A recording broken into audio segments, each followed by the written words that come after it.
आमाच्या विशेष बुलेटिनमध्ये आपलं स्वागत आहे। पाहूया विशेष बातमी। अमरावती जिल्ह्याच्या दौऱ्यावर आलेले राज्याचे कृषी मंत्री दत्तात्रय भरणे यांच्या कार्यक्रमावेळी काँग्रेस कार्यकर्त्यांना पोलिसांकडून अडवण्यात आल्यानंतर राजकीय वारे चांगलीच तापले आहेत। काँग्रेस नेत्या आणि माजी मंत्री यशोमती ठाकूर यांनी आमदार संजय खोडके यांच्यावर थेट दादागिरीचे आरोप करत जोरदार टीका केली। मिळालेल्या माहितीनुसार अमरावतीतील चांदूर बाजार शिराळा मार्गावर काँग्रेस कार्यकर्ते कृषी मंत्र्यांच्या विरोधात आंदोलन करणार होते। मात्र आंदोलन सुरू होण्यापूर्वीच पोलिसांनी काही काँग्रेस पदाधिकारी व कार्यकर्त्यांना ताब्यात घेतल्याने यशोमती ठाकूर आक्रमक झाल्या।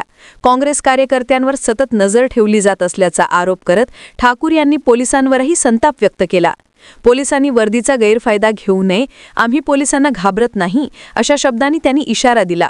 पोलिसांच्या नजरकैदेत ठेवलेल्या कार्यकर्त्यांना त्यांनी परत आणल्याची माहितीही त्यांनी दिली। यशोमती ठाकूर यांनी पुढे आरोप केला की अमरावती महानगरपालिकेची खुली जागा हडप करण्याचा प्रयत्न सुरू असून यात आमदार संजय खोडके यांचा दबाव दिसून येतो। या संपूर्ण प्रकरणामुळे अमरावतीत काँग्रेस आणि सत्ताधारी यांच्यातील संघर्ष अधिकच चिघळण्याची शक्यता वर्तवली जात आहे। त्यांना घेऊन आले, मी माझ्या कार्यकर्त्यांच्या पाठीशी खंबीरपणे उभे आहे। पोलिसांसोबत आम्ही घाबरत नाही। पोलिसांनी वर्दीचा गैरफायदा घेऊ नये।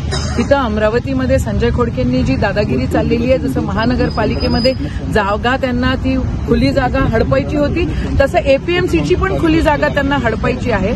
त्यांचं लक्ष पूर्ण जागांवर आहे। जागा कशा ताब्यात येतील, आपण त्याच्यावर व्यापार कसा करू आणि त्या हिशोबानं नवरा बायको राजकारण करतायत। हा महानगरपालिकेची अवस्था एकदम खराब आहे।